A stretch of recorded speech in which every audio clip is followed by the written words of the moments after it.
This is a poem about a boy who pretends that the whole house is the sea. Let's start.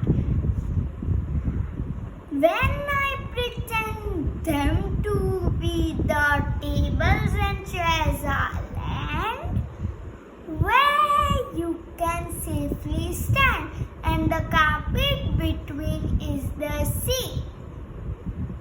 The dining table makes a boat and I climb on there by the way of the rocking chair, and out to sea we float.